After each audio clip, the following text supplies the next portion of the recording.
Mais en fait, l'équipage de Titch, là, si tu regardes bien, il est trop nul, là. Il y a Chilu, en vrai, bon, c'est un YCA, mais bon, c'est pas ça qu'on veut quand tu vois l'équipage de Xebec. Après, il y a quoi? Il y a Okiji, ouais, et puis la merde un peu. Ok. Moi, j'ai une théorie. Mhm. Ce serait, tu vois, là, Xebec, il vient d'annoncer à Harald que en fait, c'était un Devi. C'est Devi dit Xebec. Et genre, il s'est fait appeler Rox. Et là, Teach, dans l'ère actuelle, il Moi, s'appelle frérot, attends. Marshall. J'ai une question pour toi. Du coup, c'est Ouais. quand que tu cook? Ce que tu m'as dit, je vais cook. C'est quand que tu Attends, cook? c'est là, Ah, c'est tu là, vas cook je suis maintenant, sûr, maintenant, là. Tu vas cook maintenant, là. là, attends. J'ai Vas-y, une ok. théorie. En fait, moi, je pense que t'as dit qu'il fallait pour Teach des mecs trop, trop forts. Ouais. Voilà, tu regardes son drapeau, il y a 3 têtes. Ok. Ah, ok. Et c'est là où je vais cook normalement. Enfin, soit je cook, soit je pars vraiment hyper loin et je raconte vraiment de la merde. Il va y avoir. Soit tu me fais un 5 étoiles de ouf, soit c'est la bouffe que t'achètes dans le métro de New York. Hein. J'ai peur, mais vas-y, je t'écoute. Toi, t'es persuadé que Xebec va revenir. Oui. En vrai, pour moi, ce serait nul si Xebec qui revient en mode soit Séraphin, soit résurrection comme dans Naruto. C'est-à-dire, regarde, écoute, pour moi, God Valley, ça se finit comme ça. On voit Xebec qui fait un truc bizarre, un truc bizarre avec Teach, et ça s'arrête, et on repart à Imu, Luffy, tout ça. Et après, on a le flashback du siècle oublié. C'est-à-dire, il y a quoi? Il y a Ryuma, Joy Boy, Imu, Toki, Lily, et il y a David Jones. Et genre, je sais pas, David Jones, on va dire, ça va être l'ami à Toki. Tu vois, il y a Toki, la femme de Oden. Ouais, je t'écoute. Attends, c'est bugué. Ouais, ça Toki, a c'est la bugué. femme, Toki, c'est la femme de Oden, tu vois. Et Théo, c'est que oublié. Et genre, c'est l'ami de David Jones.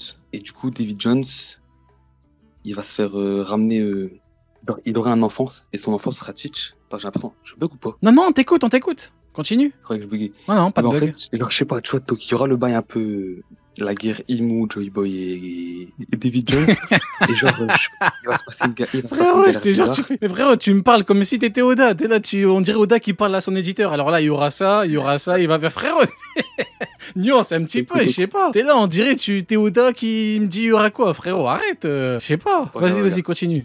David Jones, bah, je sais pas, il aura un enfant genre avec une femme. Toki il ramène David Jones, il va entrer dans le corps de Xebec parce que vu que c'est des David, tu vois. Ok. Depuis, et genre, Toki elle va emmener Xebec dans l'ère actuelle. Et genre, c'est pour ça que Xebec, il savait pour Imu et qui était aussi fort. Il s'est fait entraîner, je sais pas, il a pris des conseils de David Jones.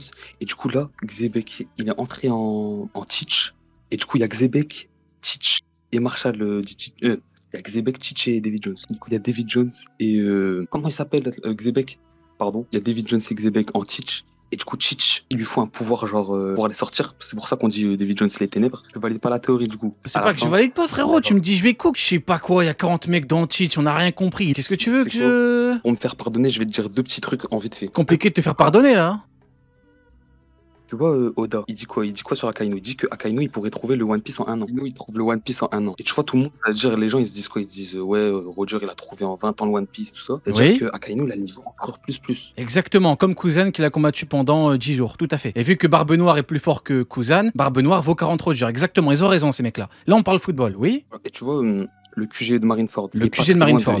Oui. Il est pas très loin de Enies Lobby. Oui. Et c'est-à-dire, tu vois, vu qu'il y a la théorie comme quoi que le One Piece sera en dessous des Enies Lobby, Akainu, il est tellement con qu'il mettrait 1 an à trouver le One Piece dans Enies Lobby. C'est pour ça qu'il le trouvera en 1 an. T'as pris des champignons ou. Un dernier truc sur Garbe. Non. Genre, Ça ira. S'il te plaît, je voulais te le dire. Non, c'est pas un truc bizarre. T'as 10 secondes. Fais-moi confiance. T'as 10 secondes. Ok, j'ai 10 secondes. Tu vois, Ace, il devait se faire tuer par un moment, il allait se faire tuer 2 fois. La première fois, Crocodile l'a sauvé, la deuxième fois, c'est Luffy l'a sauvé avec l'Aikidero. Pourquoi Garp, au moment où il se fait tuer par Akainu Ace, il fait semblant de vouloir le buter, alors qu'au moment où les soldats ils allaient tuer Ace, il était assis en tailleur, il faisait rien. Il bougeait pas, il était en train de manger ses cacahuètes bizarres. Pourquoi il nous fait l'acteur comme ça, ce mec? T'es en train de me rendre fou, je vais vraiment finir par faire une dinguerie. Je l'ai dit au moins 80 fois. Une 81e fois, ça fait pas de mal. Ah, tu te fous de ma gueule. Allez. Je pense vraiment. Merci beaucoup. Je n'aurais pas dû te faire confiance. Tu me prouves qu'il ne faut pas faire confiance aux gens qu'on ne connaît pas. Ciao, ciao, mon frérot. Comme je dirais Xebec, je reviendrai. Il y aura quand même fallu attendre la fin de ton intervention pour que tu nous sortes un truc un peu drôle. Mais bon. C'est pas grave, allez, ciao, ciao. Ah, il m'a rendu fou. Oh, la maladie mentale. Il m'a rendu fou. J'ai mal à la tête. Je vous jure, j'ai mal à la tête. J'étais bien, tout allait bien. La maladie mentale. Mais bon, c'est pas grave. Eh bien, et toi? Bah écoute, très bien, ça me fait plaisir. J'aime bien voir ton blaze avec ta petite pépé Pizarro. Ah, mais mec, ça fait c'était plaisir. le prime de OP. Ah, c'était magnifique. Ah, Egghead, c'était chaud. Hein. Ça, mon et frère. Aramaki. Ouais, très bien. On parlera un petit peu de... Tu sais ce qu'ils appellent des clims, tu vois, les aramaki et tout. Un jour, on en parlera, on fera un truc en détail. Alors, soit on peut parler de God Valley et ce qui se trouve là-bas, soit je peux chier sur Harald pendant au moins une demi-heure, tellement j'ai la haine contre ce gros chien de merde. Ensuite, on pourrait parler potentiellement du trésor de God Valley et de Xebec et la fin de l'œuvre. Allez, on va en prendre deux, on va dire Harald en rapide, puis Xebec, fin d'œuvre. Vas-y, on t'écoute. Ok. Bon, déjà, je tiens à préciser, en fait, j'ai une théorie sur Harald. Je pense que Harald, en fait, c'est Oharat. Pourquoi? Parce que c'est le pire théoricien. Attends, écoute. Attends. C'est le pire théoricien de tous les temps. C'est-à-dire qu'il a vu Rox d'Ixebec plier le monde à sa volonté, chier sur un amiral alors qu'il avait 20 piges, et il s'est dit que Rox, c'était un mec avec un avenir qui mènerait nulle part. Et il a dit, je sais même plus la phrase exacte qu'il lui a dit dans le chapitre tellement il m'a saoulé. Il lui a dit, un mec comme toi arrivera à rien, ton truc est voué à l'échec. Mec, t'as pas la vision. Aucune vision. Quel nul. Mais quel nul. C'est fou. Écoute, c'est fou d'être aussi mauvais théoricien. Je suis totalement d'accord avec toi. Elle a dit quoi, Tsuru? Elle a dit on ne pourra rien faire. Il a dit quoi, Kong l'amiral? Il a dit oui, Tsuru, je suis d'accord avec toi, on ne pourra rien faire. Premier élément. Deuxième élément, après tu me diras oui, Harald n'est pas au courant, mais après c'est à lui un petit peu de connaître la puissance des uns des autres. Tu vois, si, en fait, Harald s'est pas dit que si la marine et le GM étaient aussi forts, pourquoi ils sont pas partis pull up Xebec? C'est leur ennemi. Pourquoi ils ne sont pas partis? Bah, peut-être que, espèce de chien d'enculé de merde, de géant de merde, peut-être que ils t'ont demandé à toi de le fumer parce que de leur côté, c'est chaud. Mais le problème, c'est que quand t'as un QI négatif et que t'es con comme une merde de kangourou, t'as un niveau de réflexion, voilà, abyssal. Voilà. Mais en fait, je me dis aussi, genre, mec, non, c'est vas-y, il m'a saoulé, c'est son pote et tout. Putain, quel connard. Ils auraient pu retourner le monde. Ils auraient pu retourner le monde, genre. Je te dis, j'aurais été à la place de Xebec. Je lui aurais pété les jambes, les bras et je l'aurais jeté à l'eau. Je te promets que je te mens pas. Je l'aurais jeté à l'eau. Allez, essaye de nager, chien. Non, ça me dégoûte. Non mais tu vois Pengoku, il a dit, tu vois c'est un gros mytho. Il dit ouais machin, Rox c'était un être immonde, machin. Même le narrateur, ce chien qui prend parti pris, qui dit ouais Xebec c'était... Mais Xebec, ça fait 16 ans qu'il est patient avec Harald, son pote de merde. Tout pour son pote. Et là, il l'a même pas tué, tu vois. Il aurait pu lui arracher la tête, lui péter les jambes. Il l'a laissé tranquille. Il s'est barré. Il a dit, bon, bah, c'est fini. Moi, j'arrêterai de te courir après. Sale merde. Il lui a rien fait. Il aurait pu le tarter devant ses gosses. Il ne l'a pas fait. Et Pengoku, il vient nous dire, ouais, c'est un être immonde. Il est trop méchant et tout. Non, Xebec est un roi. Xebec est un putain de roi. Et Harald est une énorme merde soumise au GM. Oui. C'est pour le bien de mon peuple. Attends. Est-ce qu'on peut parler de ça 2 secondes? Le mec, d'accord, il a une fresque, littéralement, dans son putain de pays, qui lui dit, en gros, les géants, ils étaient grave dans la merde avant, tu vois, parce qu'en fait, là, les géants, ils sont dessinés et ils se sont fait aspirer par un espèce de truc, et en fait, c'était il y a 800 ans, donc il y a 3 générations, les gars. Ton grand-père a connu le siècle oublié, Harald. Et toi, espèce de gros débile, tu t'es pas dit, alors que même vas-y, il me saoule. Même l'autre vioc là, Yarul, il lui a dit quoi? Il lui a dit ouais, les géants de la Galéla, c'est bizarre, ils ont disparu alors qu'ils étaient super puissants, ils ont pas laissé de traces et tout. Harald, il est là, il sait qu'il y a un mec, il y a un ennemi mystérieux qui a génocidé son peuple, il sait que le GM c'est des merdes parce qu'on l'a vu au chapitre d'avant quand il leur a sauté dessus, et après il retourne sa veste et il est là en mode non, en fait pour la sécurité de mon peuple je vais team up avec des gros chiens comme ça, alors que s'il avait rejoint Xebec, mais le nouveau patron du monde c'est ton pote, donc en fait ton peuple il va aller très bien et il y aura plus d'esclavage, il y aura plus d'oppression, ça sera tranquille. Et le gars, cette espèce d'énorme débile, il s'est dit non c'est voué à l'échec. Mais même en lui-même, il a pas confiance, tu vois. Il a pas confiance en Rox, il a pas confiance en lui-même. Mais ta gueule. Même Rox avait plus en Harald que Harald. Bon bah écoute, t'en as gros sur la patate. Je l'ai entendu, tout le monde l'a entendu. Je crois que j'ai pas besoin de rebondir, hein. T'as à peu près tout dit, puis je me suis largement exprimé en cross et en react. Donc passons au sujet Xebec du coup. Du coup, moi, je me suis dit, bon, là, Rox, on sait que il a laissé tomber Harald. Sauf qu'il a pas laissé tomber son plan. Voilà, il veut toujours, il a toujours des ambitions de roi, parce que c'est un roi. Peut-être aussi que ce que Garling a trouvé sur God Valley, c'est quelque chose qui lui permettrait de virer Harald de l'équation. Parce que Rox disait, on a besoin qu'Harald mange ce fruit et tout. Et peut-être que Rox s'est dit, maintenant que j'ai plus Harald, il faut que je trouve une alternative, trouver un peu une contrepartie au fait qu'il perd Harald. Et autre chose que je me suis dit, bon, parce que pour moi, on en a déjà parlé, mais Rox reviendra. La question c'est quand et comment. Mais je me suis dit, tu vois, je dis pas que c'est ça. Hein. Évidemment, on fait tous le parallèle, je pense, avec Madara, où le mec, il est un peu, tu vois, il est dans l'ombre, etc. Peut-être que Rox attend le retour de Nika. Parce qu'en fait, c'est quand même un mec qui, dans sa vingtaine, était au courant que Im existait quelque part là-haut. Donc, il est au courant de secrets du monde. Comme Roger, qui était là en mode, on est arrivé trop tôt. Peut-être que Xebec était au courant du fait qu'il est arrivé trop tôt et qu'il attend ce moment-là, en fait, le retour de Joy Boy pour mettre son plan à exécution. Surtout quand il attendait ou il voulait forcer le retour avec le fruit. Pas forcément attendre. Possible, mais moi je me dis, il y a aussi un monde où tu vois, genre, à tout moment sur God Valley, il a découvert un poneglyph ou je sais pas quoi, machin. Et tu vois, il s'est dit, faut que mon plan, je vais le mettre à exécution à ce moment-là, de cette manière-là, tu vois. Et du coup... Il y a un mec qui l'a dit, lui, il croit aux aliens. Son sans cœur. C'était pas ta. Vas-y, continue, écoute pas. Tu vois, en mode. Hydros, il a dit, sans théorie, zéro valide. C'était. Vas-y, écoute pas, on rigole. Ouais. Après, Hydros. Ouais. C'est voilà, vrai. on parlera pas trop là-dessus. C'est vrai.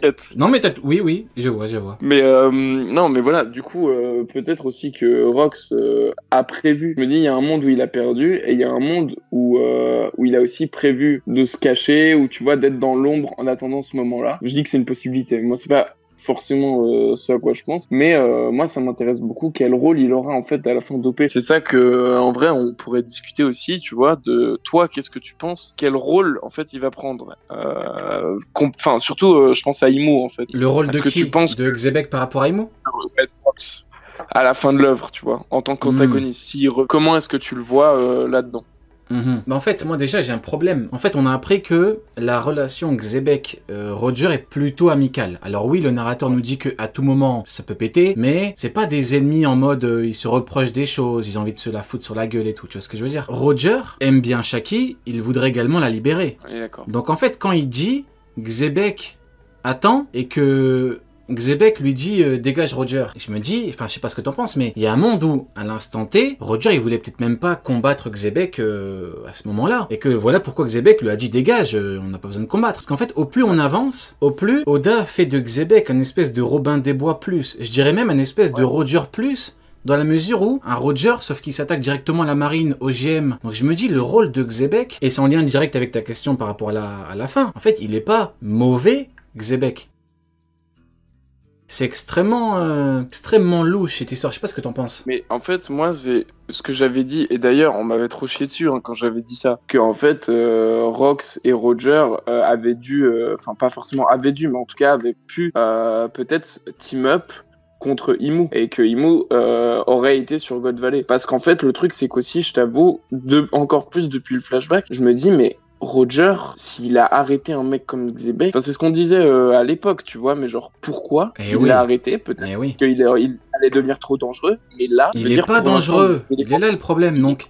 Est-ce qu'il l'a vraiment... Est-ce que c'est qu'une question d'ego? Est-ce que c'est qu'une question d'ego en mode, je veux être le plus fort?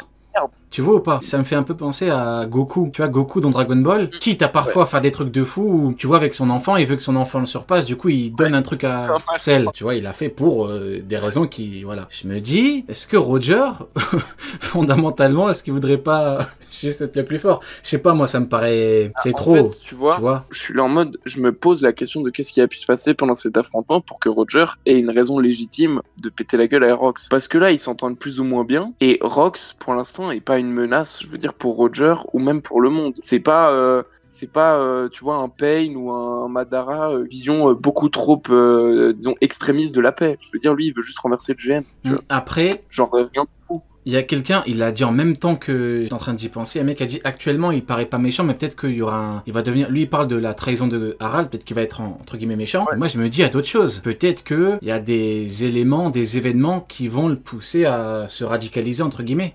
Tu vois, peut-être qu'il y aura des choses qui vont faire en sorte que, peut-être c'est en lien avec son enfant, tu vois, en lien avec des connaissances, peut-être, hein. Tu sais, ça va très vite, hein. Tu regardes Star Wars, bon, je vais pas spoiler au cas où, même si ça date, hein. T'as déjà vu Star Wars? T'as dit quoi? Ouais, non, mais faut qu'ils se mettent à jour sur Star Wars. Ouais, mais au cas où, tu connais, j'aime pas être le mec qui... Même si c'est des films que, bon, voilà, il y a des exemples... Des fois, il y a un truc qui arrive, t'as un déclencheur et tu vas direct en... Tu vois, tu deviens... tu deviens un malade mental. Tu pètes un câble très rapidement, quoi. Voilà. Après, Non, peut-être, hein, je sais pas. Écoute, on verra. C'est juste qu'avec les éléments qu'on a, je trouve toujours ça bizarre. Et un autre truc qui est bizarre, c'est que pourquoi on nous montre pas... Bon, peut-être c'est parce que Oda la considère pas comme important, mais la mère de Shanks et de Shamrock, on n'a pas son visage, on n'a rien, tu vois. On a juste ses cheveux. Faut attendre. Tu vois, ça, c'est des éléments aussi, genre, t'es là en mode, mais faut voir. Genre, c'est des trucs qu'il faut voir. Tu vois, aussi, de nous mettre cet élément de... Il y a quelque chose de spécial à God Valley. Et qu'est-ce que ça peut être? Ça, c'est dur à dire, tu vois. Parce qu'en fait, ça peut être plein de choses. En mais fait, je me dis, c'est dur. Surtout, regarde où Oda est parti pour le trésor. Qui aurait pu se dire que c'était une femme? Qui? Personne. Eh bah ouais. Le GOAT. Oda, oui, Oda. Et le pire, hein, c'est que c'est pas un truc où tu te dis, c'est pas crédible. C'est crédible. Elle a fait un endroit de paix dans une île, entre guillemets, je vais pas abuser, pas en guerre tout le temps, mais dans une île de fous furieux. C'est connu comme étant l'île des pirates, c'est compliqué. Elle a fait une zone de paix. Elle a fait la Suisse, en Europe. Donc c'est normal que tout le monde veuille la récupérer, c'est pas que parce qu'elle est belle, tu vois. D'ailleurs, est-ce que tu penses que Shinjao est sur God Valley? Oui. Jeune Shinjao. Oui. Bah oui. Bah, on connaît pas beaucoup de pirates légendaires qu'on connaît comme étant... D'ailleurs, D'ailleurs, il est devenu légendaire en combattant Roger. Donc peut-être que dans le flashback, on le verra contre Roger. Peut-être que prochain chapitre... Non. T'as dit quoi? Peut-être qu'on le verra contre Garp sur God Valley. Hein. Ah, peut-être, hein. Mais je rigole pas. C'est quelqu'un, Shinjao, faut pas croire que... En fait, le problème, c'est que pendant longtemps, en gros, je parlais de Shinjao par rapport à Garp, mais faut pas non plus voir Shinjao comme un petit. J'ai jamais dit, il faut pas voir Shinjao comme un cafard, hein. Attention, bon, il est pas niveau Yonko comme les fous furieux nous disaient à cause de Garp. Tu te rappelles? Shinjao niveau Yonko, waouh. Oh, putain de merde. Waouh. À la belle époque, pour me débunker, c'était Shinjao niveau Yonko, waouh, la folie. Bah écoute mon frérot, hésite pas à revenir quand tu veux. Ouais, bah avec plaisir. Hein. Quand tu veux mon frérot. Écoute, prochain chap. Allez, prochain chap. Ciao ciao mon frérot. Ciao.